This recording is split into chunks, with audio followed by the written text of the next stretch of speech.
Well, it's the drunk tank, you bet, get set, it's that time of day. Just sit back, relax, and grab yourself a drink. There's no better day than Wednesday. Wait, I take that back, the best day is probably Saturday. And there's people like Gus who you wouldn't think it to look at him, but you don't fuck with him, because he's for sure a superhero. Super Gus. And then Geoff, when you see him walking down the street, you're like, dude, don't steal my wallet. But don't worry, the only thing he's stealing from you is your dignity. And then there's Jack. Drunk tank. Well, it's the drunk tank.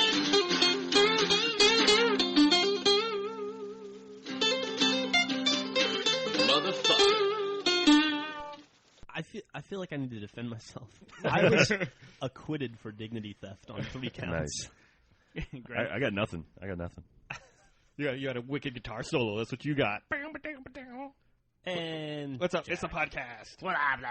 And Burnie's here, even though he wasn't in the theme song. They lift you up, Burnie. I know. That's what I get for being absent. I feel like you're one of the standards. That's my penance. Geoff, how do you steal someone else's dignity? I don't want to get into it. It's as a condition of the of the case. There's a gag order. Yeah, there is. A gag order is what started this in the first place. I'll talk to you about it. You got to be careful. In 5 years. once the statute of limitations expires. Yep. Geoff is not licensed to gag. Was that called double indemnity? Jeff cannot be on the podcast because Jeff is a registered sex offender. Oh, stop. Speaking of licenses, Gus, we are out of this place September 1st, the place in which we were all sitting right now. Awesome. And we are scheduled to finish construction August 27th. Yay! What's the likelihood that time frame's gonna stay? A, what is the likelihood that the construction will finish by August 27th? And B, what is the likelihood that we can get permitted for what is it, a certificate of occupancy? Certificate of occupancy. Oh, you don't need that, do you? By the city of Austin in that amount of time. The city of Austin's awesome about that stuff, though. They actually are. Especially if anyone is listening to this podcast, you're fantastic at it. Great job you're doing down there. So that's 4 days of leeway of either A, plus and minus days on construction, or B, that we won't get our certificate of occupancy. I haven't even bothered to check if that's a weekend. Those 4 days. I'm pretty sure it probably is. The 27th is a Friday, I believe. Is it really? Yeah. So we're fucked. Yeah. So Rooster.com will be homeless. So Rooster Teeth will be without office for a few days. Yeah, we'll have no office and a website. Maybe we can just have it's the trifecta. What's the third part of that? How are you holding up with those website problems? Awesome. Dude, the website got a major upgrade last night. Yeah. I'm super excited about it. You probably haven't seen it yet. It's mega fast. We were talking about it this morning. Yeah? Yeah. They discovered a bug that was... Several bugs that they squashed with ones and zeros. Now the website is fast and stable. Did you hear like my marriage? The well-masked skepticism in my voice I there? know I did. It was... Yeah. Burnie's been working with me off and on for 12 years now. He's learned to meter his expectations appropriately. Tell me about it, why don't you? It still feels like after 8 years, this is a grand experiment. I guess the community site is 5 years. It does feel like we're still in that shit. Any day now, that end of beta is coming. I can feel it. I can feel it. And the day the beta's over, I'm out of a job. So I hope it never ends. Yeah. It's like a fucking consultant. Just string it out as long as possible. Job. The thing about it is that, I mean, I was just reading about this the other day with the whole Google Verizon thing that they've done. Yeah, totally. Where they've made a 2-tiered internet. They haven't made it. They want to make it. They want to make it. And it's just, I mean, how often have we talked about this before, where it's like, if you take everything that you do and you put it in the hands of companies, eventually, yeah, they can have a motto like "Don't be evil," but eventually, the people that made the "Don't be evil" motto, they just go away, and there's new people. Yep. And they don't care what the old people did; they're just trying to make their own mark in the world. And they're like, "Hey, we could be making more money." Exactly. I want to be as rich as the last guy who had this office. Yeah, exactly right, or richer, Yeah. So it's we watched. I remember we fought YouTube for a long time. I remember when they come out, like 2005? 2005. And it was just like instantaneously, you had to be on YouTube to get noticed as a web series or to be an online content creator. And we were all like, nuh-uh. Nuh-uh. And they were all like, uh-huh. And, the world, I mean, eventually the world changes. I mean, it's like we watched that before with like the ISPs and all that stuff. Once people moved away from the ISPs, the internet service providers that everyone had. Those things don't even exist anymore. Well, looking back at that, that's almost like the whole discussion now. People wonder what like net neutrality is and all this stuff. If there was no net neutrality, it would be like the old AOL days where like your access provider dictated what content you got. Yeah. It was like this was AOL News, this was AOL, everything, and this was all you could use. Yep. Keyword news to see the news. It's not like I want to go to CNN or whatever. Well, there's examples of this, and we all have our internet service. Basically, most of us have it through either a phone company or through our cable company. Mm-hmm. And so just imagine the internet becoming like your cable service. You might not have Nickelodeon just because your service provider doesn't care. It's like, oh, I can't watch Mad Men because we don't get AMC. Right. And you might not realize what you do and don't get with your cable provider, but there's definitely stuff you don't get, like sports packages and things like that. Like imagine if you couldn't watch an MLB game on ESPN.com on internet because it just wasn't offered on your internet. Or if you were like, oh shit, I can't watch this YouTube video because I already exhausted my 50 hours of YouTube for this month. Oh, Jesus! Dude. Yeah, and it's like, I guess I got to up my package to add some more YouTube hours. Or you used up all your internet for the month because you were watching YouTube for one day. Mm-hmm. Not to derail this conversation, but that reminded me of something you used to do to me constantly that drove me fucking crazy. You look angry. I feel like I'm someone mad should get thinking about it. between. You talked about your hours of internet. You remember how everywhere you would go there used to be AOL discs that were like 100 free hours of AOL? Yeah. Gus used to go to like the post office where there'd be like a stack of 100 of them, and he would take them and he would hide them in my shit constantly.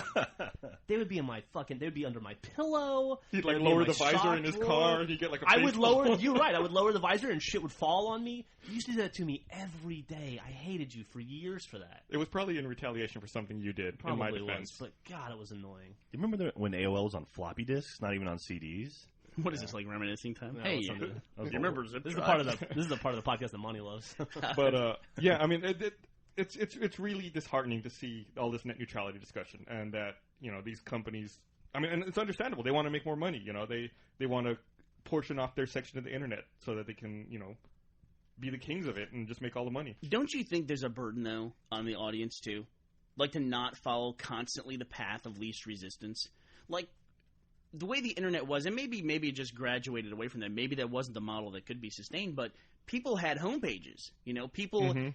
People were creating the content for the internet. Now they just go and fill out essentially a template on Facebook and on Twitter because it's all there's forms, and you fill stuff out, and that's it. You're not really doing anything. You're just you're communicating in this thing. And it's really easy, and everybody has access to it and all that. And because it's easier, eventually somebody else controls it, and then they determine how you're going to use it. Well, it's also Absolutely. another more positive side effect of the fact that it's easier is that it's more open. Anyone can do it now. Whereas before it was a lot more difficult and maybe a little more exclusionary. Mm-hmm. Yeah, and you get dudes like the shit my dad says guy on Twitter who just signs up for a Twitter account. That guy might be internet, like he might be HTML retarded and could have never had a web page, and now he's got a fucking book deal and a TV show. Well, that's in a way that's I mean that's a good example. I mean that's why people. I think that's why people do it. Is that when YouTube came out, I think people thought hosting a web video was harder than it was. That YouTube, to me, it's like if you make something that people want to see and you spend all the hours writing it and then you film it and you make it or shoot it or whatever, or you just look into a camera and talk and you're a talented enough person, people connect with you, like all those YouTube vloggers. If you do that and you have the capability of doing it, that's the hard part. Yeah. The part where you encode it and then put it up on a server somewhere, that's really not the hard part. This is the part you only have to figure out one time. Yeah. And that's really all that YouTube offered. That's also easier now than it used to be. Back then it was a lot more complicated and I think a lot more expensive to have a hosting package where you could do that kind of thing. Sure, but then you give that stuff away and you give it to YouTube, and then the YouTube aggregates all that. And then before you know it, then YouTube does have this extraordinary value, which is that's where you have to go to discover new things. Mm-hmm. And more importantly, it's where people have to go. They think I have to put my stuff there to reach anyone at all. Right. Which is and then you get lost weird. in a sea of shit. Of noise. Right. There's just that's a perfect example. It's so little signal in this fucking ocean of noise. Yep. It's like, God, there's so much shit on there. It's impossible to find anything. Yeah, it's crazy.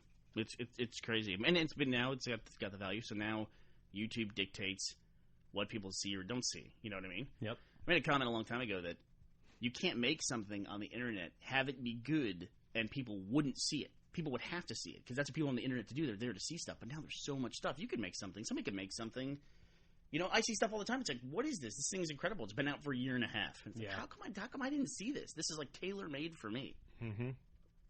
Speaking of tailor-made for people, how did you like Scott Pilgrim, Jack? I enjoyed it. The story was a little bit kind of rough, but the visuals were incredible. I think I said I gave it a B+. Yeah, it seems like I haven't seen the movie, but based on the trailers, it seems like it's a very stylized movie. Yeah. There's some really really cool stuff in the movie, but overall it's a fun summer movie, But it's not the most incredible thing ever. Your B+ was probably the most negative review I saw on Twitter the entire week. Yeah, it seems like everyone's sort of slobbering over the movie. Yeah, I've seen tons of positive buzz. Yeah, so. Yeah. I'm surprised. I thought the movie would have done better in the box office on the opening week. It made $10 million on a $60 million production budget. Yeah. But I read somewhere yesterday that movies like this, like Kick-Ass and like Scott Pilgrim, like the movie itself is pretty much a trailer for the DVD release. Like these movies make a lot more money on the back end because they have a much more passionate fan base than your typical movie. I could see so that. like the fans who go see this movie will see it in the theater 3 times and then buy the DVD and then 5 years later buy the next DVD and then then a 20-year special DVD. Like it's okay if the movie only pulls in $25 million in the box office because it's going to do 40 or 50. Yeah, like Kick-Ass made like $100 million when it went on DVD. Yeah, I could see that. I mean, it's like it's interesting you say that. Like I didn't see Kick-Ass in the theater. I had no desire to see that movie, but as soon as it was on Zune, I was like, oh. I'll watch that. Same here. There you go. I paid $6 to watch it in HD or whatever. Right. So I mean, they don't make as much money on that transaction, most likely, but they're still, they're making money. There's still a tail there. So, yeah, there's this weird sort of new subgenre of movies, sort of like that. So I think it's almost like niche programming, of movies. How fast was the switch from essentially from DVDs to buying stuff all digitally? I mean, does everyone in this room? Do you guys all buy stuff digitally now? Absolutely. The only I can tell you that I bought one DVD in the last year probably, and that was very recently. I bought the Clone Wars series from Millie because it's not available on iTunes or on Zune. I bought the Avatar Blu-ray, and before that, I couldn't tell you what the last thing I bought was. I still buy Blu-rays, not nearly as frequently as I used to buy DVDs, but I still buy the occasional Blu-ray. Avatar's interesting because I loved that movie when I saw it. I have no desire to see it on DVD. It's being re-released. I know, but I'm going to go see the re-release for the 9 new minutes of footage. So I am excited to see it in the theater again. The Smurf sex scene? Yeah, I just don't want to watch it on television for some reason. Maybe it's just like it has to exist in 3D for me. How many times did you see Avatar in the theater? Once. I would recommend going. I went and saw it a second time with you. Yeah. And I would recommend going back just to watch it, to see it. I should say, not to watch it. Don't watch the movie, just see it. Mm-hmm. And it's crazy. I probably would watch a 60-minute faux documentary or mockumentary that James Cameron would make about Pandora, like exploring it like it's an actual National Geographic video. Right. Because it was cool just to watch it. It's funny you say that because I read an interview with him the other day where he was talking about the re-release with the 9 additional minutes and pre-production work on Avatar 2. And they were asking him about these 9 new minutes, and one of the things he talked about was some of the new creatures that you'll see in the 9 new minutes that weren't in the original release, and talking about like their names and what defines these creatures. Yeah, some of them were in the video game actually. Oh, really? I guess, yeah. So that's pretty cool. I'm excited about that too, actually. Like, there's gonna be some sweeping shots of like animals like grazing together, and like it's gonna be cool. Yeah. I will definitely see it when it re-releases. Hell yeah! Just because there's no other way to see it in 3D. Well, although I probably won't go to the fucking IMAX because you ruined that for me a couple podcasts ago, Bernie. Because Flash ruined it, right? Flash ruined it. I just shared the misery. Thanks for that. I've noticed on 3D movies, you can see the actual screen a lot better than you can in normal movies. Is that just me? What are you saying? Like, for some reason, like when I saw something in 3D. Those 3D glasses are not prescription. You know that. No, it's something weird. Like in Avatar, like. You can see the physical screen a lot better than you can with. I honestly don't know what it is, but for some reason it pops more. Maybe you're the one. Maybe you're just looking harder because it's in 3D, so you're paying more attention. I've never noticed the screen. I have no idea why it is, but I swear to God. Maybe you're like Keanu in The Matrix. When you put on your super cool 3D glasses, you can see all the green lines. Did you watch that Team Fortress 2 Rage video? I watched you watch it. Oh my God. That's 10 minutes of a guy dropping F-bombs, over 200 F-bombs in 10 minutes playing Team Fortress 2. It's like the podcast with Team Fortress 2. Basically. It's definitely worth a watch. It's hilarious. I got to say, I actually like that culture of the yelling and screaming occasionally, like when you drop into multiplayer and you get that, and then you get a guy like that. That guy's funny, and passionate. He's good at it. I mean, there's a lot of guys who aren't good at it, and there's nothing worse than watching someone try and fail at something. Well, his balls have also dropped too. It's nothing worse than getting like the 8-year-old kids screaming like that. I hate the country guys, like the guys you think are in the middle of like I don't know. Don't play Kentucky. Graw 2. Yeah, that's like the Alabama Mississippi Xbox game. Like you just imagine a guy like when his neighbors are 2 miles away and he's sitting on his couch. You know what I mean? Yeah. And he's Naked.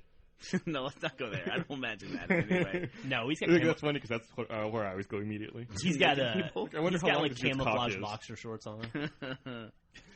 Come on, y'all.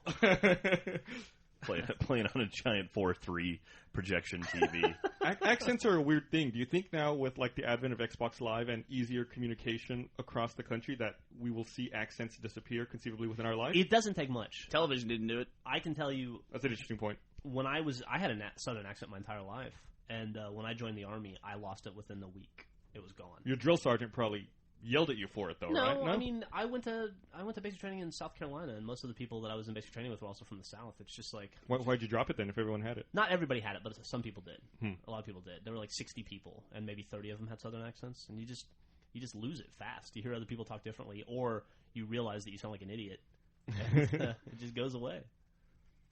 Yeah, but do you find that whenever you go back to visit, say, your parents, do you adopt your southern accent? According to my wife, if I talk to my grandparents, I immediately have a southern accent, but that's the only time. And I don't see it, but she says it's really bad. My wife says that I adopt a Texas accent whenever I talk to like whenever we go to buy a new car or when we go talk to construction guys or stuff like that. She says I adopt a Texas accent. I think you have to, don't you? Yeah, kind of a way. Yeah.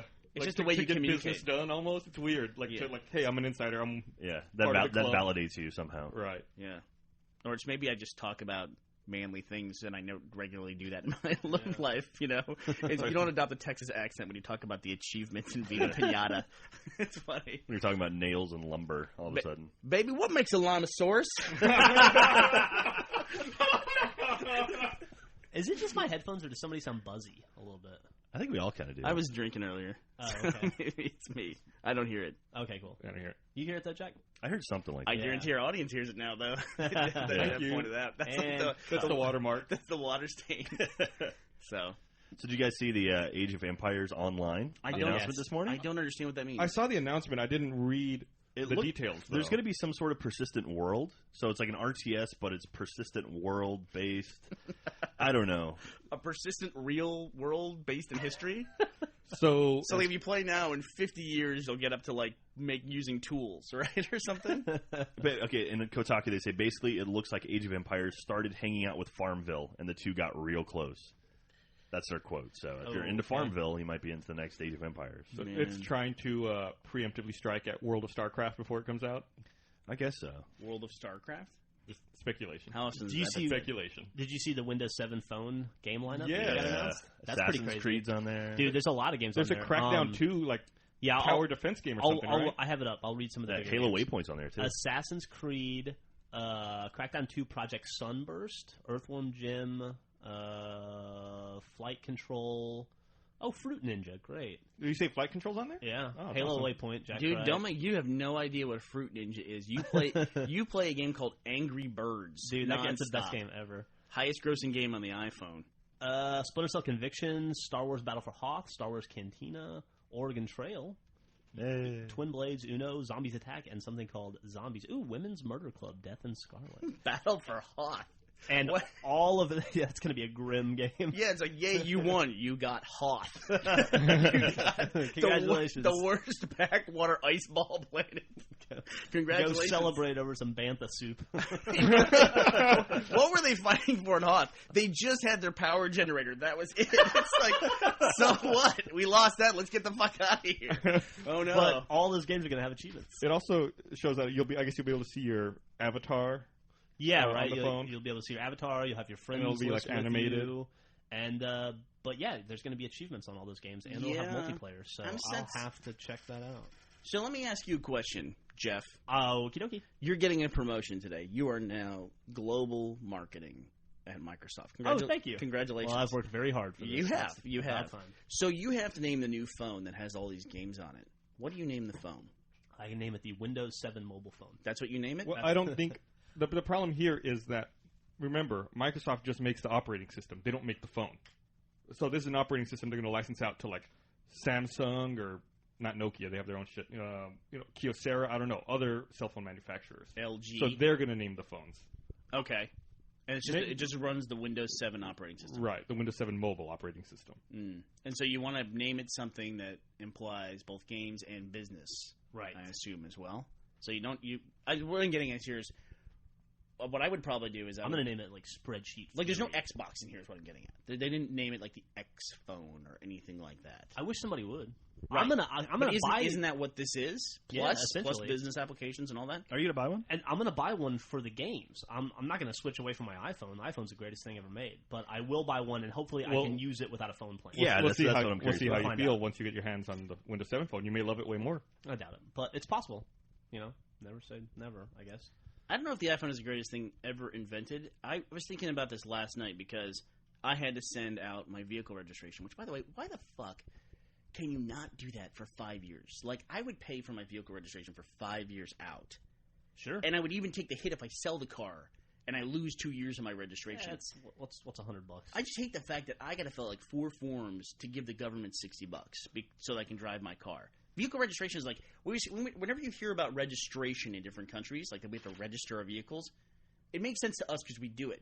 But like when you hear like in England that they have to register their TVs, and you have to pay for the tags for your TV, for the license for your TV, it sounds weird, right? Sure. Like, why the fuck would you need to license your TV? But why the fuck do we need to license our cars? It's like, I own my car, I pay taxes on gas every time I fill the damn thing up. Why do I need to register it every year? But then again, your TV might, probably won't kill somebody. Or doesn't have the ability to kill somebody. Registration is independent of inspection. It's non-inspection. It's just my registration for my license plate. But doesn't it tie you to a vehicle, though? I could kill somebody with a TV.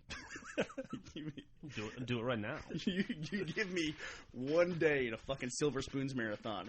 You'll have one dead motherfucker. So what are you saying, Jack? I'm sorry? Well, like, the registration, doesn't that tie a person to a vehicle, though? Like, a person is responsible for that vehicle. That has nothing to do with inspection. But it happens when you sell it. Why do you retie it every year? Why do I need to retie it? Okay, that makes sense, yes. But, I mean, I can understand why it's registered, though. I mean, I can understand paying for the registration for your vehicle when you buy it, but every year I got to renew it, and if I don't renew it, I get a ticket? It's silly.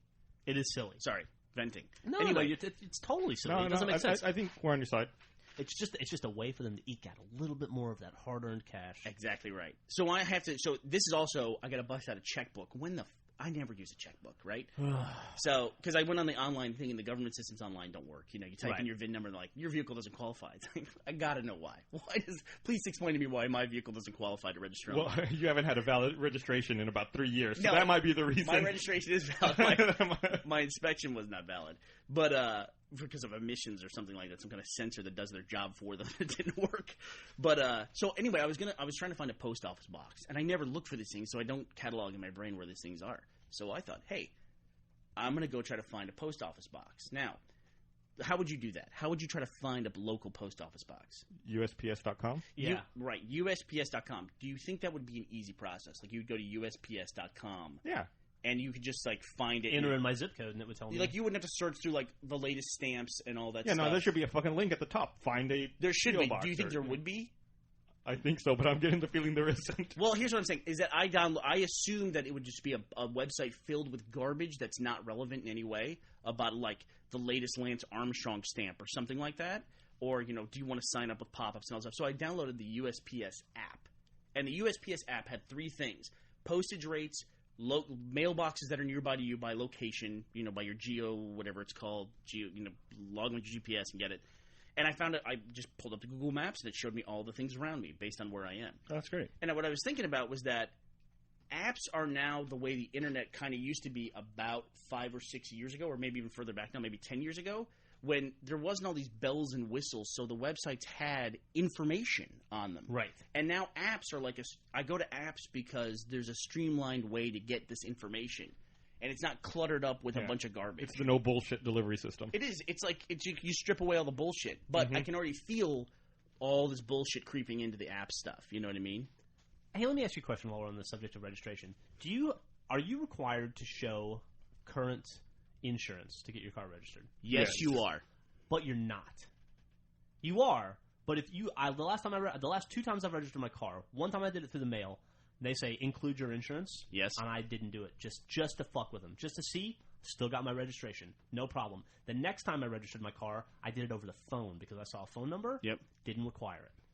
So, like, what a huge loophole. Theoretically, it's all tied together, right? And that's the thing. That's the forms I had to fill out. I had to go they may not care as much now that they have that system in Texas, I guess where so. they can look at your license plate and determine whether or not you have insurance. You could call the lady at fucking Nelda Wells Spears' office down there, and you could call her on the phone right now and say, "I want to register my car over the phone." They're like, "Yeah, okay, no problem. Da da da da. Here's my credit card number. You'll get your registration tomorrow." Yeah, like it's the fastest thing ever. They might have the same access the police do to run the license plate to That's determine possible. your insurance status. So it might not be as big of a deal anymore. I wonder what other weird stuff you have to register in other countries. Like, what's a weird thing you have to register in Canada, do you think? Guns, I bet. Register your gun? You have to register your gun here, don't you? It's really hard to get a gun in Canada, isn't it? You have to show a driver's license to get a gun. Bullshit. What? Go to a gun show. Buy it in cash. Yeah, he's right. You can just buy it at a gun show. You can go to a gun show. I can go to a gun show with cash and buy a fucking machine gun and shoot all you motherfuckers. Throw it in the dumpster and they'll never find me. Can't shoot me. I got a fucking TV with silver spoons on it. Bitch. I will fucking take your ass. That's why they have those like permanent gun shows. Right. That's why of town. There's always a gun show somewhere around Austin. That's scary. Yeah. So like, damn. One thing I always wondered about too is if you get a gun stolen, is that a big deal? I don't know. You don't know? Probably not. Well, like if somebody steals your gun, they shoot somebody with your gun, and then if you report it stolen, you're fine. Chances are, if anybody in this company has a gun, it's going to get stolen in the next 6 months. I know we've got a rash of thefts, like personal thefts, with people getting break-ins in their cars. Griffin, I just found out Griffin is still finding stuff that was stolen out of our studio. You lost a painting too. Lost a painting, yeah. That sucks. I think it's the economy. I think it is too. I think people are kind of getting desperate. Those art thieves in Austin. I was looking for anything they can, fucking pawn or sell on Craigslist. I mean, Craigslist, Jesus. Yeah. I'm sure, people take shit like that painting. No one will probably have ever taken that before Craigslist. I paid $400 for that painting. I'm sure they're not going to pawn it. They just put it on Craigslist. See what they can get. Yeah, why not? $30. $30 is better than $0. Yeah. I guess so. If you're stealing it. If you're a thief, you got to work hard to make this money. It seems like now too. If you're like a thief and a smash and grab thief, I mean, you're like in felony territory in one handful. Yep. Look, what does it take to get a felony for theft? Anybody have any idea? It's not much. It's like $500 worth of. I think it's Gus is right. It's like $400 or $500. I mean, it's essentially the retail or the list price for an iPhone, right? And electronic device is a felony. Pretty much. Yeah. Unless you're stealing like a DS or an Xbox controller. Yeah. I mean, hell, you could grab one of those books of CDs at some, or an Xbox. You could take a purse that's worth $500 for crying Theoretically, could you let's say I had a bunch of games on demand on a 16 gig memory stick. Gus, you're blowing my mind. Could someone stealing a memory stick constitute that much? If it's I guess there's enough software on there. If anyone on this podcast answers that question, we're going to get a billion emails about how it's not theft. Right. Because it's a digital copy and you still have yours, and I wouldn't have gone anyway. It's not stolen because you could re-download. Also, the best part would be trying to explain to a police officer how that works. Yeah. I mean, dealing with the police officer I've been dealing with, that was rough enough explaining what an IP address was. I was I gave them. We have friends at Microsoft, and they do a deal where they can track Xboxes based on a console ID. I had recently moved my DRM to a brand new Xbox I had just got, and so I had the console ID. I knew exactly what it was, and so I gave it to the police officer. I was like, call this number. It's Microsoft. Tell them this is the ID. This is the console ID. This is my profile I sign in with. And they literally will tell you anytime someone logs online with this machine. And the cop just didn't get it. He literally said, yeah, that Microsoft thing just didn't work. My password was wrong or something. I'm not going to pursue that. It's like, are you kidding me? He's got other reports to take, dude. He's too busy to investigate. God. Yeah, too busy to work on a case when there's other cases not to work on. He's like, I could solve this murder or help Jack get his Xbox. I don't. But it's just like it was a nun, but Jack really likes to play Crackdown. I don't know. Anyway, I don't know. I don't like that argument. Hey, Detective Franco, how much is a Lanosaurus worth? Do you have a license for that? Anyway, I mean, at this day and age, you should be able to track damn near anything using the internet. It would be great, too. It's like, even if he understood it, even the people who understand like the technology and all that, there's still the debates about whether or not the digital stuff is actually stolen and what the value of it is. You know, imagine a conversation with a cop. You know, they stole all my CDs, officer. It's like, well, I hear most of those bands make their money touring anyway. Those record executives take all that money. Could you imagine trying to explain why somebody like the worst thing in the world that could happen to me is if somebody stole my memory card, not for whatever games I downloaded, but for the 180 games of save files I have. Trying to explain that value. It's cloud computing, man. Cloud computing. I've got 40,000 kills on Left 4 Dead 1. I'm so close to getting that shit. Did you see what happened to DMZilla last night? Did you read his Twitter? No. He was trying to clear out his Crackdown 2. He had the game on his memory card. A lot of the people got it, like reviewers and stuff. Yeah. And he accidentally wiped all the Crackdown 2 data off his card. So he lost all of his orbs and his save games and everything like that. So he lost everything. So start over from scratch. It is one of those things that's terrible when it happens to you, and it just ultimately when you hear about it happening to somebody else, it just doesn't really all that matter that much. Well, it is kind of like, you know, that's really sad. And you recognize the amount of time that went into it, but it's like, what's the penalty here? You have to play a game again. Yeah. You know what I mean? It's like hard to really feel the hardship there. But when it happens to you, it's fucking end of the world. Fuck Kill someone with his TV. No, I get it. I feel for him. Like Ricky Schroeder's about to murder your ass. You're about to get Batemaned. We need a like a way to say that. Like, I identify with your problem. Like, I sympathize, but I don't empathize. Is that? Yeah, I guess that's a way to say it. QQ. I care once removed. Essentially. Oh man. Just acknowledge. Yeah. I acknowledge. I something to the Vulcans. I acknowledge. Acknowledged. Logically, I understand your problem. Emotionally. So, speaking of stuff that gets out there, that was the worst segue ever. Looking at Gus's laptop, I should say that. Looking at Gus's laptop, he has the Star Wars thing up, and they put out a new scene from Return of the Jedi. Well, let me ask you a question. Where do you think that scene's been hanging out for the last 30 years? Oh, who knows? 20 years. Just like on Lucas's shelf. And he's Lucasfilm, like, yeah, there's the lightsaber scene. I forgot about that. It makes me wonder what else is there. It's a cool scene, too. It's pretty cool. It's an okay scene, but it was just really cool to see. It's like I had an emotion watching that I had that I didn't have watching any of the movies in the new trilogy. Yeah, I agree. But I could see why it's cut, I guess, because I guess that scene would have been like the first scene in the movie. Yeah. And I think I kind of like the way Jedi starts already with 3PO and R2-D2 walking up to the palace, and then Luke shows up in all black. Right. It's fucking, you don't know what's going on. So, I mean, yeah, it's a cool scene, but I can see why it was cut. Yeah, I can see why it was cut too. For people who don't know what the scene is, it's Luke inside of a cave on Tatooine, completing his lightsaber. So essentially, he becomes a Dark Knight, becomes a Jedi Knight.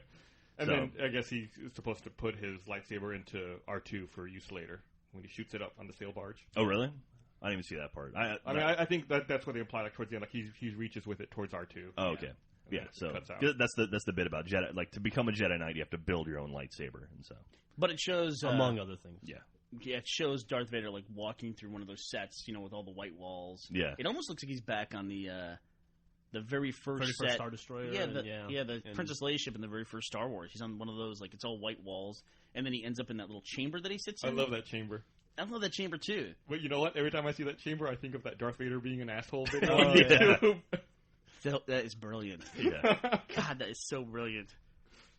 If you've never seen that, you should definitely. We're going to link that, right? We will totally link dump that. That's one of the best Star Wars mashups I've ever seen. I remember as a kid, we had to see Darth Vader's face. It was hell yeah.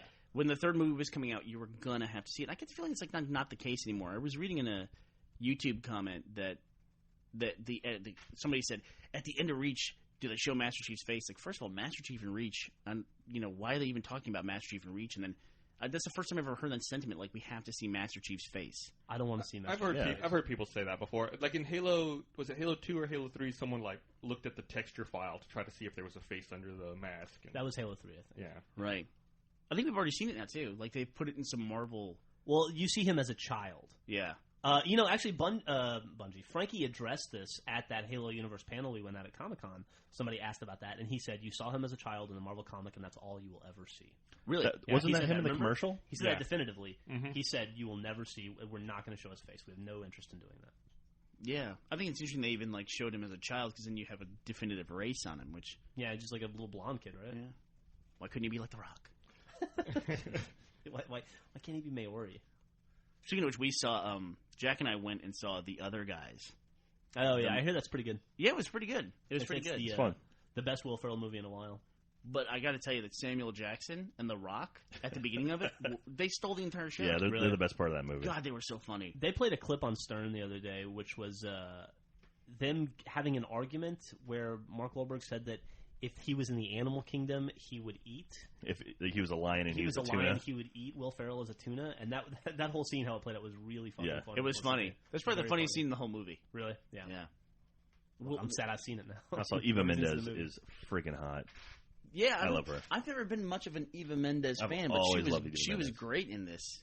I mean, she was really funny and really hot. And she played Will Ferrell's wife, right? Yeah. Yeah. Yeah, I'm gonna get your point on this. We could potentially ruin it for you, so you should definitely see it. It's would you say it's a definite C, Jack? How do you feel about it? I would say it's a DVD watcher, or Netflix it or something. Yeah, that's what I plan on doing. Zooning it. Well, you don't really go to movies anymore, do you? Although I gotta make a fucking decision between Zune and iTunes. I got half my stuff on one, half my stuff on the other. I never know like what movie exists where or how I'm gonna watch it. I would really lean annoying. iTunes. There's more platforms for it. Yeah, I don't know, but I use my Xbox way more than my computer. But I don't have Apple TV. If I had Apple TV, maybe. Plus, you'll have a Windows 7 phone soon. I'm sure they'll have Zune integration as well. or maybe you should stay with both. Plus, dude, the nice thing about Zune that you have to acknowledge is I can go and I can download The Other Guys, and then I can delete it because I need space, and then 6 months from now I can re-download it again. You can do that through iTunes. Can you? No, you can't. I don't think There's so.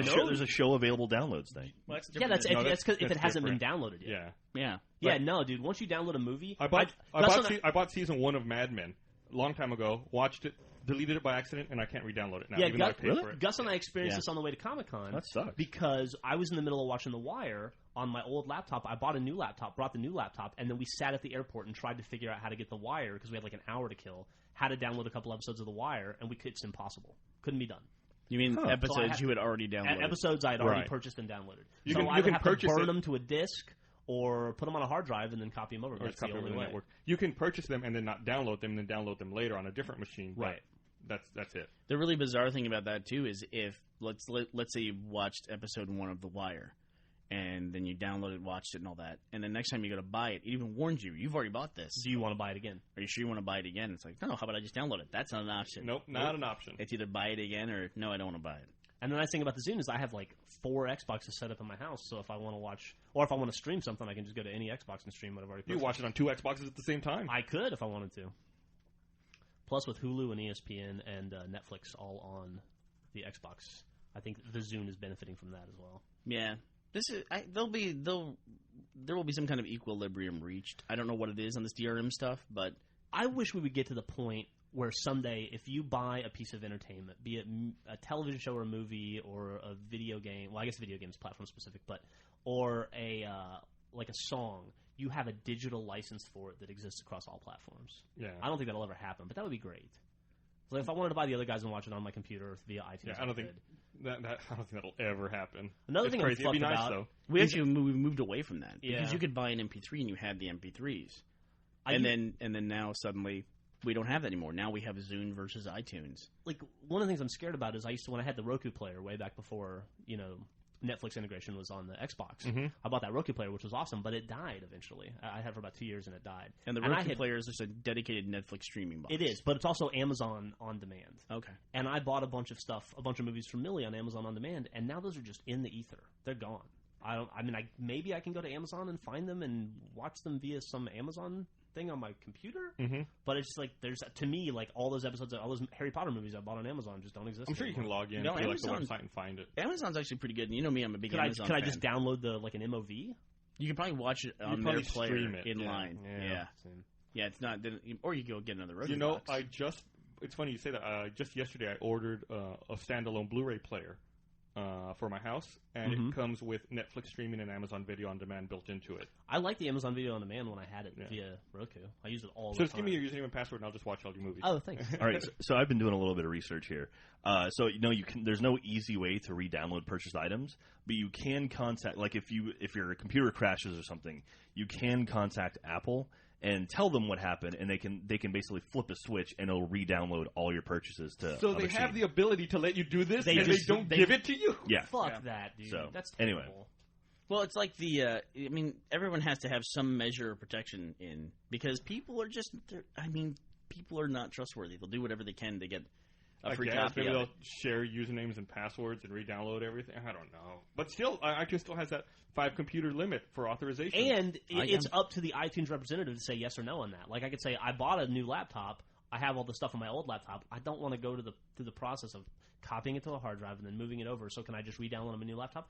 That dude could be having a bad day and go, no, my coffee was cold today. Well, I guess so. But you can still get it done. What we're saying here is that you can't do it, but you can do it. You just can't do it easily. Yeah, I mean, you can't do it easily. Making a phone call to someone, that's the way the world works. Sometimes you have to do it that way. Yeah. We're just used to, if it's more than 2 clicks, it's bullshit. And Bullshit. It doesn't exist. McNuggets, no more bullshit. We got to make that shirt, by the way. I guess I don't think we can use McNuggets. If it's a fundamental You say nuggets. feature of one of your competitors, it just seems like it would be something that Apple would want to integrate. Yeah. As much as I love Apple and iTunes, and I really do, it makes me not want to use iTunes. I get what you're saying, but a lot of times what happens is the market leader does things, and then the person right behind him will do other things to try to, stand out. And then as soon as they become the market leader, they adopt all that down. Yeah, they clamp all that stuff down. I was really happy to see that they have DRM-free music now on iTunes. Absolutely. I mean, that kind of drives me wacky that you couldn't, you had to watch it in iTunes and you had to use iTunes to sync to your iPod and all that. God. That stuff was bullshit because CDs have no DRM on them anyway in the first place. No, I know they don't. Yeah, so it's fucking bullshit. Well, that was the other thing. If you went out and bought a physical copy and ripped everything, you were fine. You know what I mean? Yeah. But people just don't do that. They don't do that. Like I said, there's going to be an equilibrium reach, and it's going to bounce back and forth for a while and make people crazy. But what can you do? Yeah, bitch about it in a popular podcast. Well, it does seem too like the digital delivery is the final format. Yes. I know you and I have talked about this before, but there has to be some movie that just by virtue of when it came out in history made the most amount of money. Let's take The Godfather, for instance. Because The Godfather came out in the early 70s, and it's when people went to movies. Now, they weren't even released wide. Like, they'd release them in L.A. and New York, and then they'd work their way across the country in word of mouth. And it was such a huge theatrical. It's when everybody went to the movie and never saw it, so it made a ton of money in theaters. Then it went to cable, probably went to television when all those things were huge. Uh-huh. Then it went to VHS. Then DVD came out. Then Blu-ray came out. Then digital came out. So it's like they could essentially sell that movie about 8 different times. Mm-hmm. Just from different formats, not from like re-releases of master collections or whatever. They could redo that over and over again. Like, honestly, Star Wars or... I think Godfather was even an HD DVD, which is a dead format. You don't even think about the dead formats. Like, they had Betamax in there, too, right? Or what was that other format? The original DivX? Oh, yeah, the original DivX, yeah. Or Laserdisc. Godfather was a huge Laserdisc movie. I mean, just think about the number of formats, and there's certain benefit to that. Now a movie coming out, well, granted, there's a lot of different ways you can sell things now, but they're not going to have that long tail of, like, all those different formats being invented. Yeah, it'll just all be digital. Yeah. I mean, think about The Matrix selling just DVDs. How many DVDs The Matrix sold? Yeah, man. I feel like that was like the breakout DVD player. You got to buy a DVD player to watch the Matrix DVD movie. It's fortunate time, yeah. Speaking of The Godfather, we were talking about The Godfather and how I haven't seen how ridiculous it is I haven't seen The Godfather in the last podcast. After the last podcast aired, I got a call from my mom, and she goes, "You're absolutely lying. You have totally seen The Godfather." And I was like, I swear I've never seen that movie. And she said, "You don't remember because you were 6, but you watched The Godfather." I was like, wow. What the hell were you doing showing me The Godfather at 6? Hey, what is she's like, whatever. What does your son think about The Godfather, Burnie? Yeah. I asked her, I said, well, did I like it? And she said, no, you were terrified by it. You cried all the way through. Maybe because they were fucking cutting horses' heads off. Oh, yeah, it's choking to do the piano wire. It's funny, too, because I heard, last week after the podcast, I overheard someone say, like, there was a group of people talking, and someone said, I've never seen Star Wars. And the literal first response was, you haven't seen Star Wars? It couldn't have been scripted better. It was perfect. That's what literally people say almost every. I mean, it's a 98%, chance that they're going to say that exact phrase. Yeah. I mean, we do that with the with the online video stuff now. Yeah, we do. I assume everyone's already seen the Bioshock Infinite trailer. That's awesome. Speaking of online video. Yeah. I thought that was pretty cool. I went and watched it at home on my Xbox. I did so I could see it in the exact HD. same thing, yeah. Way better on the TV. Yeah, I definitely noticed things when I watched it on the Xbox that I didn't notice, like in the tiny player on the internet. Yeah, for sure. There's a lot more of like the art, I guess, in the background showing, the woman. I don't know, the female Uncle Sam. I don't know what you call her, the equivalent. Yeah. Like a lot of art involving her. It's really cool. It's interesting to see. I like the fake out with the underwater stuff at the beginning. Came out of fucking nowhere too. I would have really liked the fake out if I'd been allowed to see it. I couldn't believe that. The way that Jack asked me if I'd seen the new Bioshock trailer. I almost don't want to say it because it's like, in case you haven't watched the Bioshock trailer, you should not listen to the next 10 seconds. You don't want to get jacked. Whatever. Well, Jack comes out, Gus, and he says to me, "Hey, have you seen the new Bioshock trailer where it's in the air and not in the water?" And I was like, "No, what is that?" And Jeff goes, "What the fuck is wrong with you?" to Jack instantly. I heard him saying it, and I had to run out to try to catch him from fucking spoiling the trailer. But it was cool. It was a really well done trailer. Yeah, it's been out a week. I'm sure people have seen it by now. Yeah, for sure. If they haven't, If you haven't, too bad. You know, there's Welcome to the internet. there's so few things anymore where I'm now not looking for a twist that it doesn't matter. You know, I can just watch the presentation of it and be fine with it. Sure. See Mass Effect 2 is coming to PS3. You also don't know you're watching a I did. Bioshock. January. Pretty cool. You don't know you're watching a Bioshock trailer at the beginning of it. Something that should be presented as a Bioshock trailer, and then you get the twist. Yeah, I mean, you kind of have the underwater You thing. see a and then Big Daddy They pretty show the early Big on. Daddy statue, and then they show the city skyline. It kind of dawns on you, Yeah. and then they take it away. I think. No, I thought it was- I'll take your word for it. I thought it was done well. I wasn't allowed to see it like that. Speaking of Skyline, have you seen the trailer for the movie Skyline? Yeah. He's so desperately trying to change the subject. What's the twist in it? No. Have you seriously seen the trailer for Skyline? No, please ruin it. Fuck you guys. I'm done. I'm out. Fuck y'all. Don't leave. Don't leave. Don't leave. I have more jokes. No, what's Skyline? Please, this is going to get worse. Somebody's getting frustrated. What's Skyline? I haven't seen it. It was a trailer that was shown during Scott Pilgrim last night. Who's in it? I don't know. It's about. Phase on love. I'm worried about showing or saying anything about the trailer, but it looks a little bit like Independence Day, but kind of maybe even darker. Oh, yeah? Yeah. Dude, Independence Day is a good movie. It's really weird, too, because the trailer references Stephen Hawking's comment about not answering messages from space. And that's kind of interesting to me because that just happened about a month ago. So they must have cut a trailer that included all that. I guess I missed that. What happened? Stephen Hawking said a couple different things. I guess the most recent thing he said was that humanity needs to live another 200 years, and then we're locked. We will not be able to die.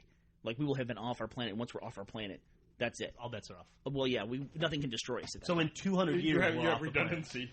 yeah, we have redundancy, exactly. So Hawking, In case this planet crashes, the other one is a hot backup. We got our off-site backup. wow, dude. So Stephen Hawking says in 200 years we'll be off Earth and we'll be colonizing and fucking John Carpenter of Marsing it and going crazy. Yeah, but what the fuck does he know? I mean, honestly, who can predict that shit? But he also said that he made a comment, I guess it was a little bit longer, maybe it was like 5 months ago, where he said, we should not be communicating to space. We should not be sending radio signals, dedicated radio signals into space. And if we do receive a message from another civilization, we should not answer it. Not at all. Let it go to voicemail. You don't want to answer that shit. Well, what he said was that he equated aliens landing on this planet with Columbus landing in the New World. Okay. That's what it would be like for us. And then more likely they're a civilization like us that is searching the galaxy for something, whether it's resource or whatever, and we don't want to be what they find. Right. So, Right. They're going to take our spice. Yeah, you don't want them going around looking for the lost city of gold, fucking killing everyone on the way. Exactly right. Oh, man. That sucks. I have to say that of all the bizarre... Yeah, it looks pretty cool. Jack just showed me the poster for Skyline. That poster looks awesome. That looks Thank awesome. you, Jack. Those people in that poster are not happy, by the way. Yeah, in the trailer, they're screaming. Oh. But I have to say that of all the weirdo, like, apocalyptic, like, zombies and crazy shit like that, I mean, the craziest thing is aliens could... I mean, it's feasible. The aliens could land on this planet one day, and the world's completely different. Absolutely. Like, it just could happen. You know what I mean? Yeah. And, like, we just... literally in 1 minute, the whole world is different. Like, suddenly we're free-range humans, and they're fucking eating us, and whatever. And some space, organic, Whole Foods kind of thing. You could be on a spaceship, or you could be benign, like happy, like Star Trek stuff. But you could be on a spaceship traveling to another planet in the next month. Yeah, like that could happen. Like they land and they're super streamlined in their bureaucracy, and they get you to fill out the forms, and you qualify for this trip to Jupiter if you want to go. And suddenly, bam. Nobody. Is it likely? No, but it's possible. Is it more likely than zombie outbreak? Way more. Yeah. Or what if aliens come to Earth and then we change their reality? Like we introduce them to gamer score and like strip clubs and all the things that make Earth great. Gamer score and strip clubs. Those are the things that make Earth great. You know what I'm talking about. A little bit of Jack Daniels. Thank you, Jeff. You just made my day. No problem, buddy. Suddenly they're like, I don't want to continue with this mission. I'm going to play some more fucking Halo Reach. Okay, I'll get to save in the universe later. This chick's got double D's. It's $10 lap dance for the next hour. For them, with space inflation, for them it's like 25 cents. Yeah. Space inflation. So it's a deal. It's the interstellar pound. Earth will be like their Tijuana. Everything here is so cheap. So, what did you think about Skyline, Jack? Are you excited about Skyline? I'm not on the podcast anymore. No, he's gone. So, here, I got my mic here. Jack, what did you think about Skyline? It looked good. Who's in it? I don't know. Spaceships. Donald Faison from Scrubs. Donald Faison from Scrubs. I don't know who that is. He's the black guy from Turks. Oh, okay. I know who that is. He was also in Felicity. Was he? I'm just going to throw that out there. Just for the hell of it. Just a little nugget. I don't think I've ever seen an episode of Scrubs. I haven't either. It's good. Bernie liked it a lot. I did. I have a feeling, and I don't know this, but I'm going to guess that Jack liked it too. Yeah, I'm a fan of Scrubs. To tell you who's in Skyline, no one's in Skyline, which makes me very interested in Yeah, I like that, actually. Yeah. Is there like a big director or someone attached to it? It's two brothers that owned a special effects house. I read something about this. The trailer premiered at Comic-Con, and I had heard about it. I just forgot about it. And it's two brothers that worked on they own a special effects house. They worked on a bunch of really big special effects movies, and now it's sort of like the District 9 deal where they're like, well, we should make a movie, and so they make their own movie. And because they've done it before, they know how to direct a special effects film. And that makes you more excited? Well, I mean, if it's like District 9, absolutely. Well, you're using a very good example, but nothing has a better track record than sci-fi movies filled with people you don't recognize. Hey, dude, that's how we ended up with fucking Vin Diesel, right? And Primer. And I mean, Primer. You definitely pick it, but then there's also Transmorphers. I mean, hell, Oh, yeah. Cyborg 10. I mean, hell, Memento is a sci-fi movie, kind of. Is that Christopher Nolan? Memento? Yeah. God damn. I don't think I that think he's got a Memento great is track in record. any way a sci-fi movie. It's a guy jumping around. I mean, his memory and everything is all fucked up. That's No. science and it's fiction. Nope. Like if a guy's in a wheelchair, is that sci-fi? I mean, it's That's- more like a medical thing, right? That's more like Medfly. It's a thriller. It's not sci-fi. Yeah, okay, I it's a wouldn't say thriller. it's sci-fi. Good movie, though. I mean, you can make arguments whether or not Inception is sci-fi. You It's- could? Yeah. I think it's pretty sci-fi, the whole jumping into dreams premise. I think you can make a better argument that movie's a fantasy because there's no the science of it. I mean, it's definitely sci-fi and it falls in there, but it's like, what is sci-fi? Like, Lost is kind of turned sci-fi into this like a weird puzzle kind of genre where you're supposed to figure shit out, Mm-hmm. and it seems like that's where sci-fi is now. But I mean, really, Inception is just they don't really go too much into the rules. Like to me, The Matrix is a great sci-fi movie because there's rules and it's a world and you understand. But like Inception, man. They just hit the ground running and they just throw shitloads of complexity at you. Yep. And that's how they do it. Like they don't ever spend any time setting up the case or what they're doing or anything. They're just like, these are dreams. You get this. Here we go. I love that about that movie. I by do the way. too. I do too. That they don't I have do to too. fucking go into a lengthy explanation. That I don't you have get bored to. through. We don't have to see 15 minutes of DiCaprio trying to convince Ellen Page to join the team or any of that shit. Or like a backstory, like this is why we need to get in and steal, plant this idea for this secret. Or like here's every character's secret motivation. Yeah. No. Right. It's. I think it's a lot more. I know. It's intentional. It's supposed to be, I think, like a dream.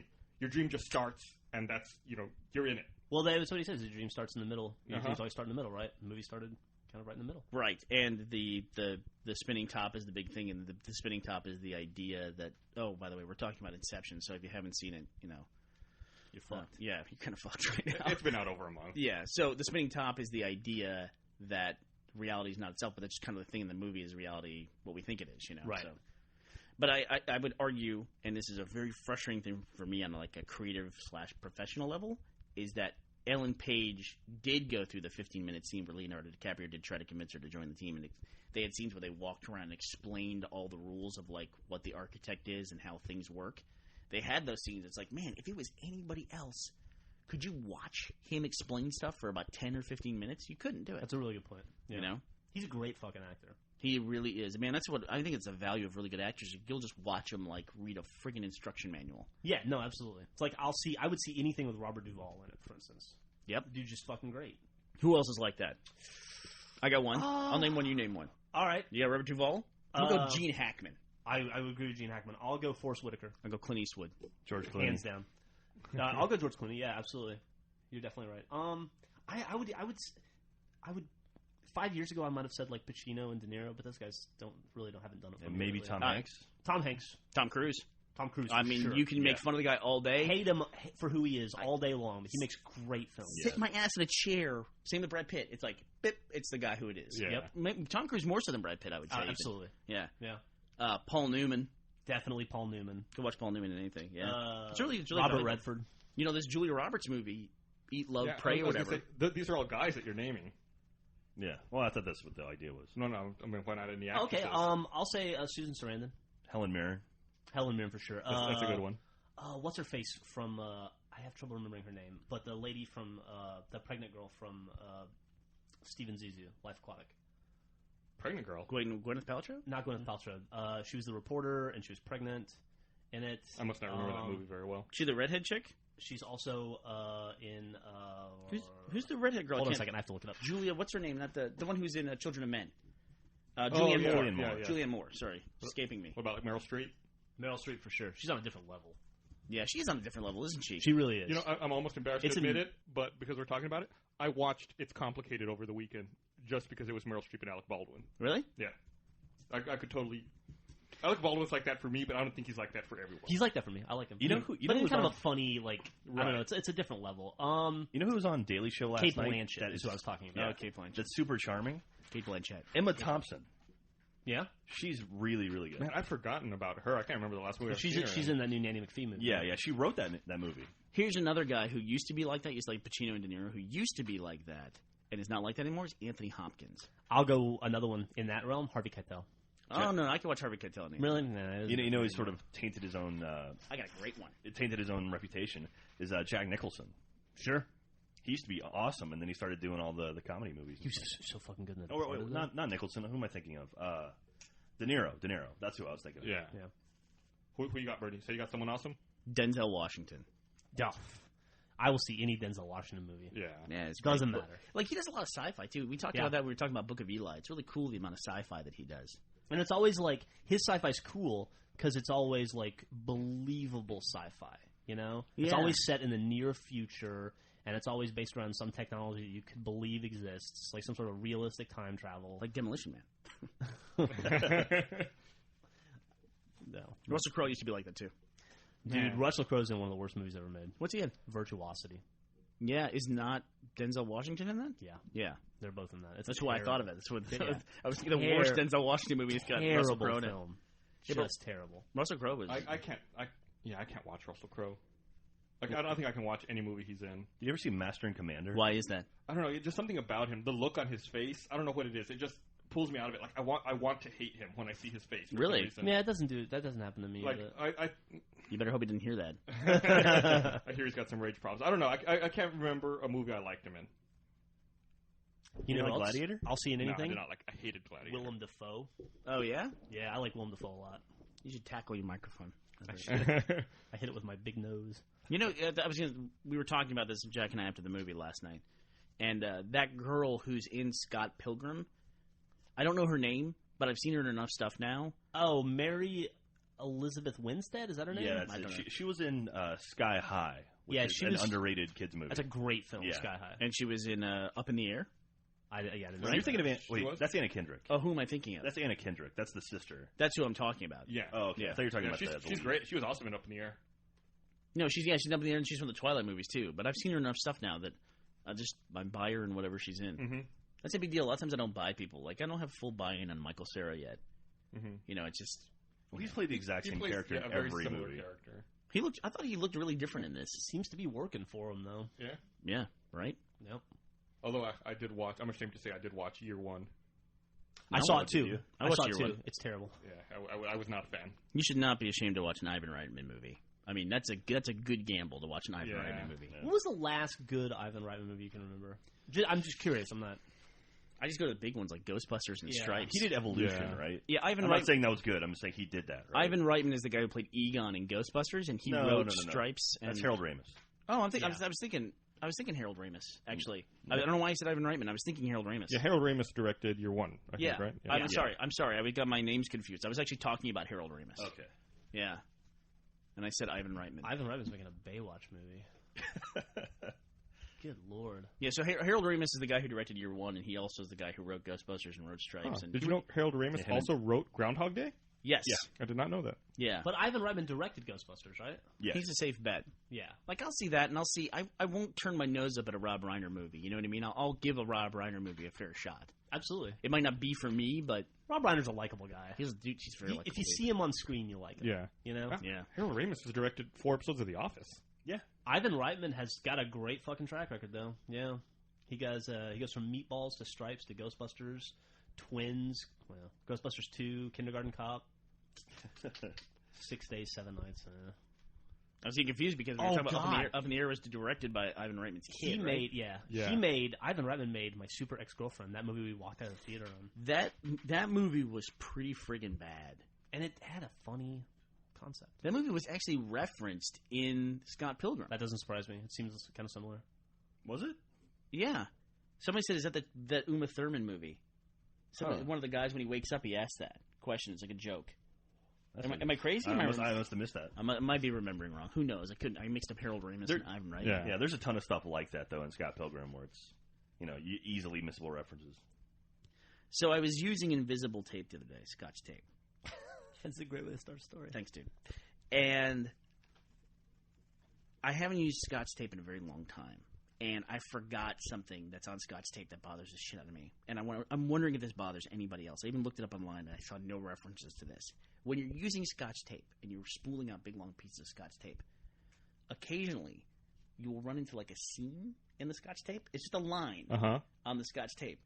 Does that bother anybody else? I've never noticed that. I've seen the seam before, but it never bothers me. Do you feel like you have to cut the tape there? Do you No, feel like no. that line is there for a reason? You have some complex psychological issues, my friend. It's just this. Like, I don't walk like on black tiles or anything like that, but when I see that line on the invisible tape, I feel like I gotta stop. I gotta cut there. You have to wash your hands like 9 times. No. It's nothing like that. It's like you got to throw that spool away and put a new one on. Or like maybe there's like it's not structurally sound, that part of the tape, because So you can't use it as load-bearing tape? what is that?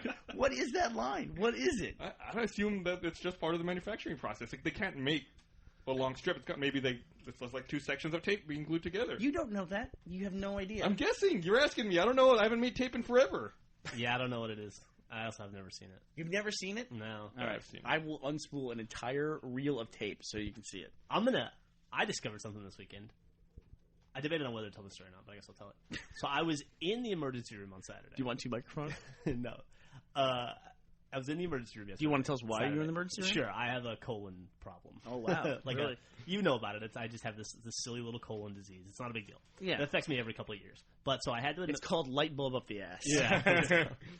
I had a toy car and a condom. It's called Hey Doc, guess what I fell on? I fell on it again. It's called Please Don't Tell My Wife. Anyway. This is the first time this ever happened to me. I swear to God. Each time I have to go to a different hospital with a different name. Anyway, if you're in the emergency room and you're strapped up to a bunch of wires and you're stuck in a bed and you can't move and they're nice enough to give you a TV, could they give you a remote control? And if they don't, could they not put it on the movies about people dying in hospitals? Oh, no shit? I was in the hospital for 3.5 hours by myself because my wife had to work. She's painting murals on a school down in South Austin. And I said, hey, I have to go to the emergency room. And she said, yeah, okay, cool. Let me know how that goes. I was like, all right. I'll take myself to the emergency room now. Really? Yeah, well, she's very busy. And and then I admitted myself to the emergency room at 10 a.m. I didn't hear from my wife till 7 p.m. Well, I know who's getting the call from Miss Ramsey this week. She was very busy. I'd like to speak to Griffin, please. To be fair to her. And so anyway, I'm sitting in there, and I'm late. I'm strapped in. I got 1,000 bad things that happened to me in the emergency room. Like the phlebotomist lady not paying attention when she was putting the needle in my arm. She wanted to talk to me about her son's tattoos because I have tattoos. So suddenly I give a shit about her son's tattoos. She sticks me wrong and sends, like, I'm not kidding, like hostile horror movie style spurts of blood across hit the floor, covered my arm. It was terrible. It was so gross. And then she's like, huh. And then that was her response, was, huh. And then she kind of half-ass cleaned it up, so my arm was, like, dripping in blood for an hour. She should know better about that because men are babies when it comes to that stuff. I've had so many. I don't care. But, yeah. Needles don't bug you? Should. No, well, after you're in the army, you learn not to care. You get so many shots. But, so anyway, and then they decide I need fluid because I'm dehydrated. So they put the fluid thing on the stand, and then for some reason the fluid's on the right, and they stuck me in the left arm, so they drape it across my neck. The cable, and it's like taut. So I'm literally trapped. I'm like laying, I can't get up, I can't move, I can't bend my arm because she put the needle in wrong. Even though she says I should be able to bend my arm, if I move it like an inch, I can feel needles digging into stuff that they shouldn't be digging into. So I'm like, all right, so the arm's going to stay straight. I got this story. Thing across my chest. I look up to the TV and I'm like, oh God, thank God there's TV here. They leave me alone because I have to test my blood, so they're gone for 2 hours. And Diary of a Mad Black Woman is on, and I can't change it. And like it's at the part where like this lady's mean husband goes to the hospital and he's in the emergency room and they're doing all these tests and he becomes quadriplegic and I have to watch this guy's recovery, and then finally the movie's over and I go, thank fucking Christ this movie's over. This Queen Latifah movie comes on immediately after called The Last Holiday, where she works at a department store and she's hanging out with LL Cool J and she bumps her head on a cabinet, goes to the doctor to make sure she doesn't have a concussion, finds out she has an incurable brain tumor and she's going to die in 3 weeks. Oh my God.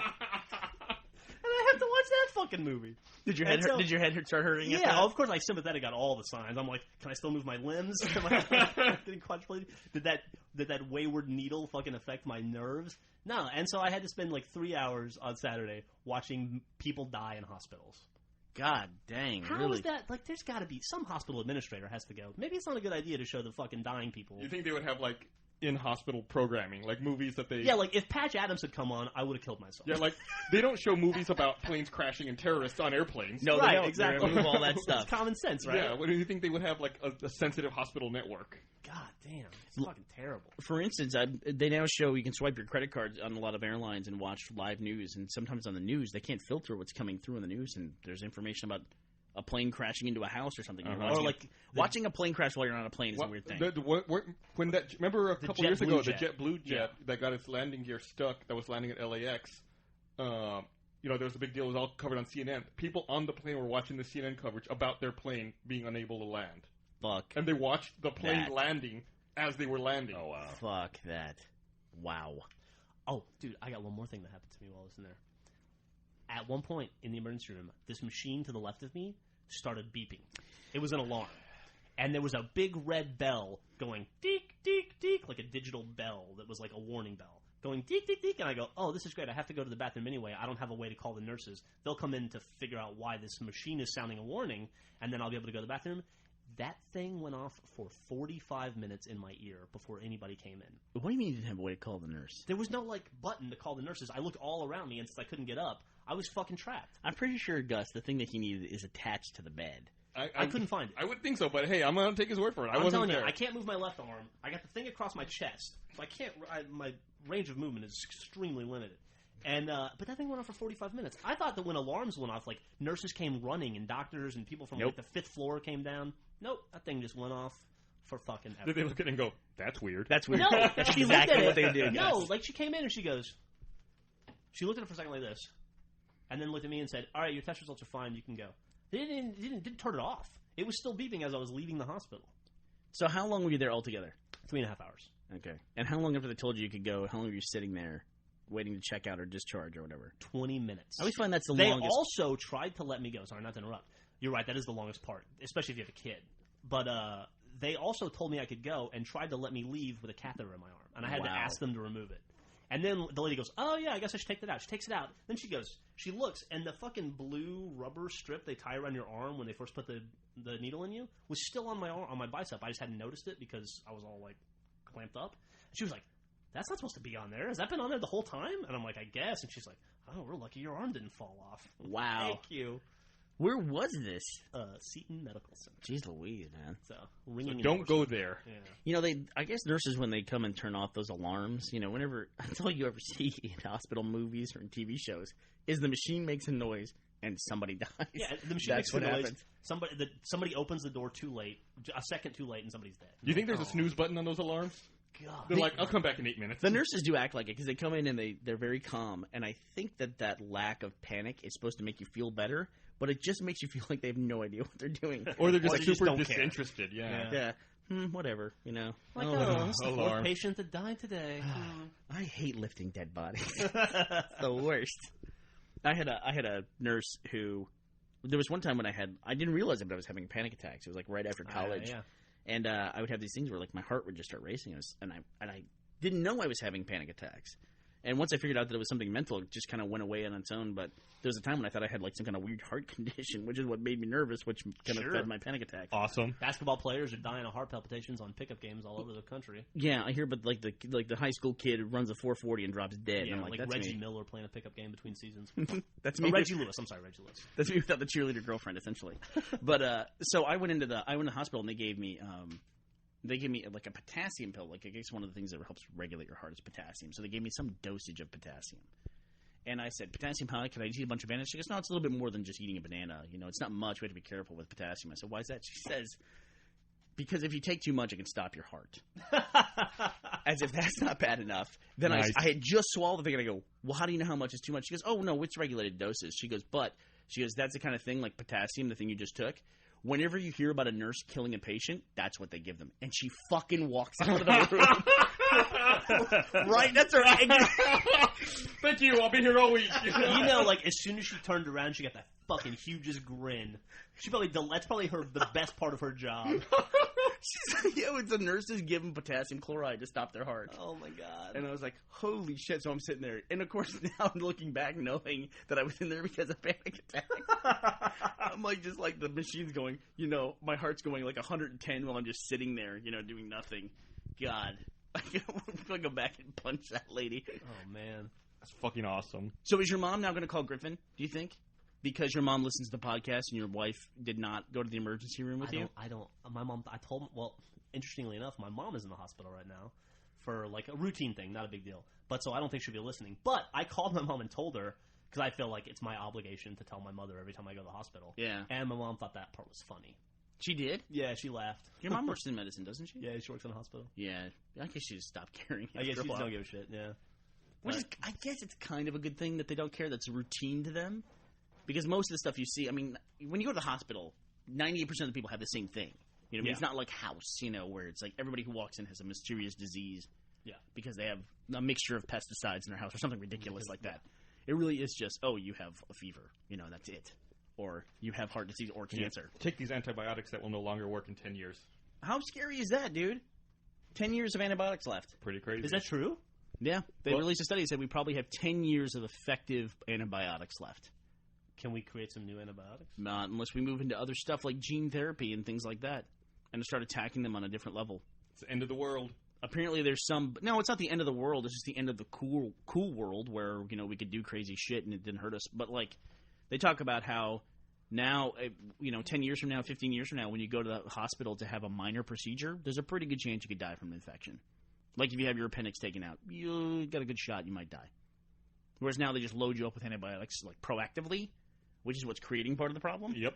And, you know, you're fine. It's no big deal. Like, there's routine surgeries. There will be no such thing as routine surgery anymore. How old will I be? You will be old enough to where you'll be wanting surgery. You'll be looking for routine surgery, so fucking load it up now. Get your appendix taken out, get your gallbladder taken out, get your pancreas, just fucking get them all out. I'm going to have a proactive bypass, just for the hell of it. Oh, my God. I mean, I'm sure they'll solve it, but they'll solve it in like a 10 to 20 year window. Yeah. You know, I have faith in humanity.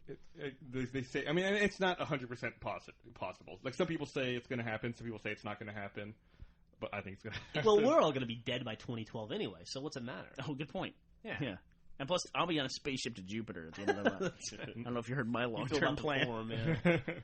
But it's interesting, because I've been hearing about it since I was a kid, like that we're overprescribing antibiotics. Right. You know, and There's been no real antibiotic breakthrough, I think, since penicillin. I would argue there hasn't been any real pharmaceutical break-ins or breakthroughs in that amount of time. Like somebody pointed out to me with the pharmaceutical industrial complex. What was the last time we cured anything? Like this is a cure. Like we cured polio. This is the cure for polio. Yeah, you know me, man. You make more money on treatment, right, than you do on fucking curing it. Right. It's worth a lot more to be able to treat something for a long period of time than it is to cure it. Right. Cure it goes away. Maybe conspiracy theory. I mean, what if we're headed to that for antibiotics, where you have to like take something on a daily basis to stave off infection? Ugh. Well, like an antibiotic, or like a vitamin, but like something you take every day. Yeah, I don't know. Very, very, very possible. Sons of bitches. They got us. They got us good. The genetic thing is weird though. Like they were talking. There was a couple of weird things. I read that Canadians all like they did a survey or some kind of sample study where just look at BPA Canadians. You know that chemical that's in plastic that they're worried about with kids? Yeah. That 96% of Canadians tested positive for it. Yeah, they're toxic, right? Yeah. Or the radioactive or some shit? No, not radioactive. That's different. Now, the other thing, too, you want to go to a great setup for an apocalypse movie?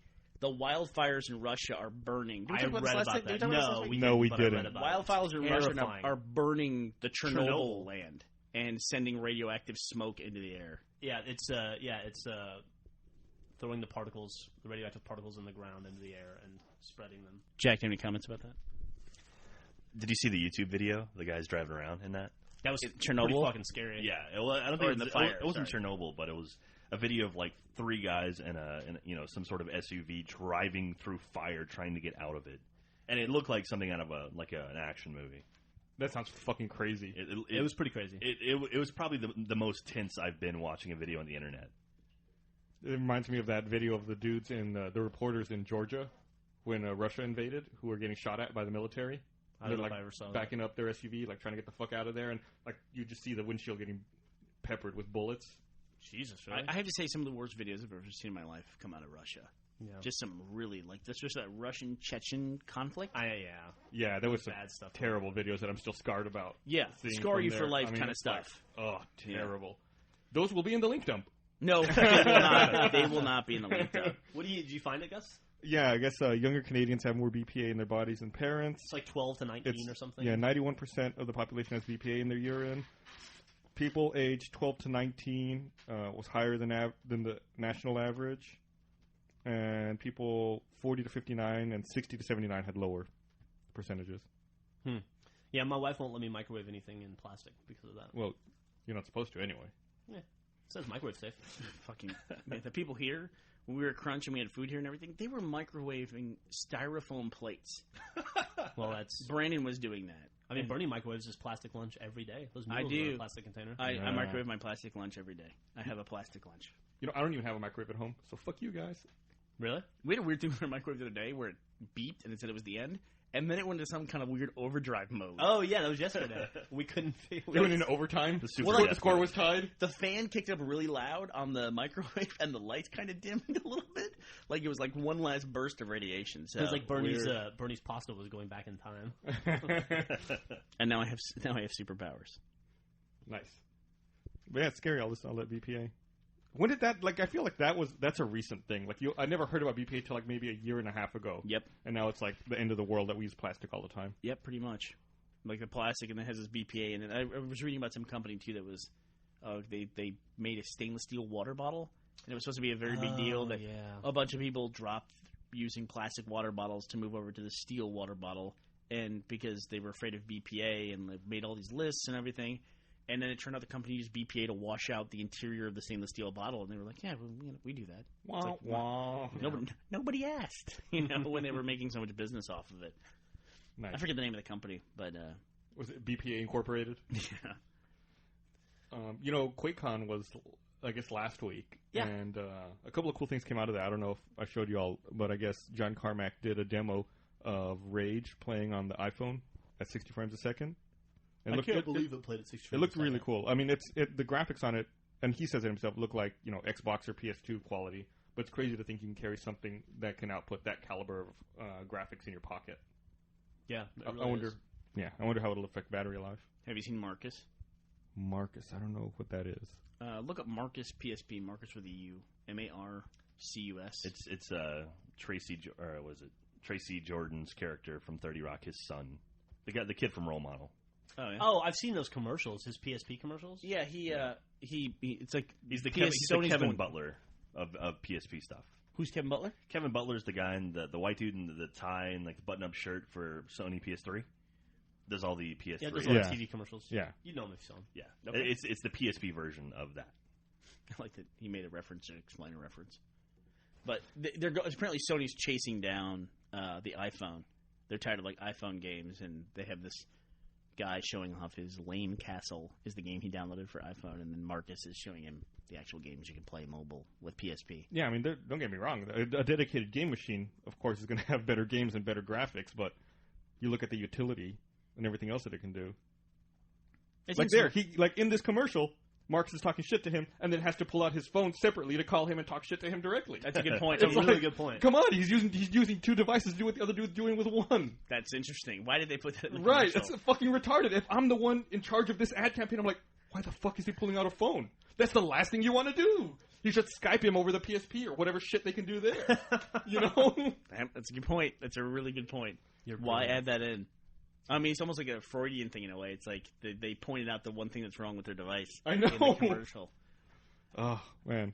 Terrible. So what else came out of QuakeCon, Gus? No, the reason I was bringing it up is I wanted to say this quote. I guess John Carmack was talking and reminiscing about Doom 3, and he had a quote that said, he said, "The game would have been more enjoyable if people could actually see it." Oh, wow. Probably a comment that people on his forums were banned from making, and when the game came out. Yeah. And it's And funny it's funny how in retrospect you can see that the criticism may have been valid. we went through a dark period of games, though. Like that came out when games were darker. Halo 2 is a really dark game, too. Yeah, it is. Yeah. You know? But Doom 3, nothing compares. I mean, Doom you 3 can't see. Doom 3, you cannot hold a fucking flashlight and a gun at the same time. It's pretty crazy. You have to choose between them. Like, there was a mod that came out for Doom 3 called Duct Tape that allowed you to use your flashlight and gun at the same time. And then, like, if you looked at their webpage, it was like, this mod presupposes that there is a roll of duct tape somewhere on the Mars research facility, and that you have used it to attach your flashlight to your gun. that you have two hands. So no one cares that football is coming back. We shouldn't even talk about that on the podcast. You know, Sports are so popular. Can I just? I want to mention one thing with American football, Yeah. United States of America. I want to mention one thing. Gridiron. Last night on Monday Night Football, the Giants played the Jets, and Eli Manning got destroyed.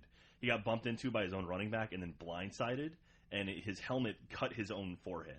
Holy So- shit, I haven't seen that. Yeah, it's pretty fucking nuts. His So, helmet flew off, and while it was flying off, it cut his forehead open. Yeah, he got 13 stitches to Jesus. close the cut. That's a lot. That's a lot of stitches. Yay, preseason.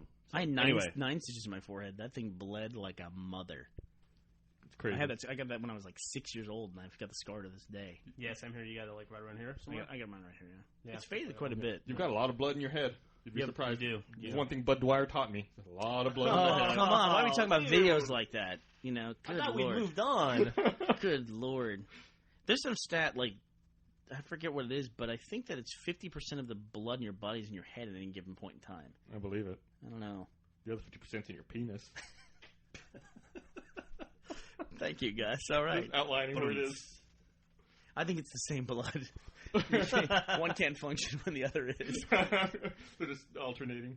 And There's I don't know if you heard this. I don't think I've talked to anyone about this yet in the office, but there was a story that came out the other day that someone was convicted and found guilty of running unauthorized World of Warcraft servers. He owes Blizzard $88 million. I saw that, yeah. I guess the person was charging people subscription to play on his illegal World of Warcraft server, and he had made $3 million doing this. had he really? Yeah, so he was fined. He was ordered to pay the $3 million to Blizzard, and then $85 million in damages on top of that. So for a total of $88 million. Well, I mean, essentially what they're doing is like they're just saying your company is going out of business. I mean, that's essentially it. That's You're fucking gone. crazy. And then He's gonna be working a long time to pay that off. They're gonna garnish his wages for the next 412 years. I guess the company was Scape Gaming. Allison Reeves. You know, I just read an article about a little kid in England. I don't know if anybody saw this, who was like 14, made his own business where he went to all these developers app developers and got them to. He created an app bundle that you could buy for the iPhone. It's called Brancher is the name of his company? Brancher's the new one. I don't remember what the old one was. But, yeah, and he went and he negotiated deals, a 14-year-old, with all these different app developers. They said, like, if you give us, like, 50% off the retail price on your app, we'll bundle it in, and then you'll get, increased sales through this. And he made $1 million, 14-year-old kid. He also had a pretty progressive thing where the bundle had another piece of software in it, and if you sold enough versions of the bundle, it unlocked a new app for everybody. It would unlock an app for everybody, so that people would then, they would word of mouth it. They would word of mouth it, yeah. Nice. And he's already purchased another company, and he's got this new thing, Brancher, that's like an ad distribution. His parents work for him. Yeah, and his parents work for him. He's got like 12 full-time employees. Cool, smart guy. It's cool to see those stories. Like enterprising 14-year-old that's able to become a millionaire by the time he's got pubic hair. Yeah, yeah. I mean, it is really interesting. They kind of called that out in the article that I read. They're saying among all the articles about kids being, dumber all the time and getting less done, it's like here's a kid doing something. But I think just being savvy. I like the middle of the road kid. Honestly, I like a kid who's just having a good time doing stuff and is just a good kid. You know what I mean? I don't necessarily think he has to make $1 million to be. Fucking buy his own food? Shit, that'd be nice. Buy his own food. Buy you some food. Buy you a steak. Come on. I have such a streak going with employment. I was thinking about that the other day where I got a job when I was 16. I got my first job. Like just 15 to 16, I got my first job. And I think I pretty much had a job every day since then, except for like some gaps in college. And then for my junior year in college till now, I've worked pretty much straight. So it's like 20 until now. I've been employed every single day. Yeah. Is this you announcing your resignation? Nope. I'm going to keep the streak alive if I can. I got You're like Cal Ripken. I got my first job at 15, and I've had a job every day of my life since then, except for the first 3 weeks I lived in Austin before you guys hired me. And you're counting the Army in there too. And I'm counting the Army. Yeah, I would totally count that. Yeah.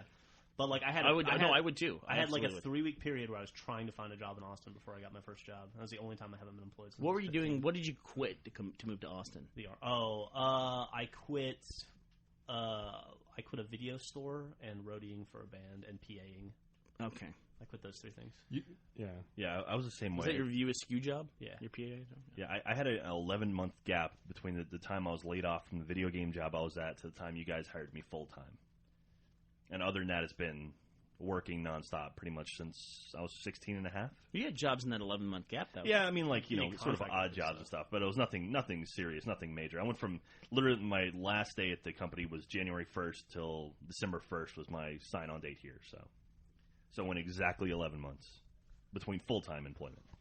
So what you're saying is if we'd held off for another couple months, we could have got you for cheaper?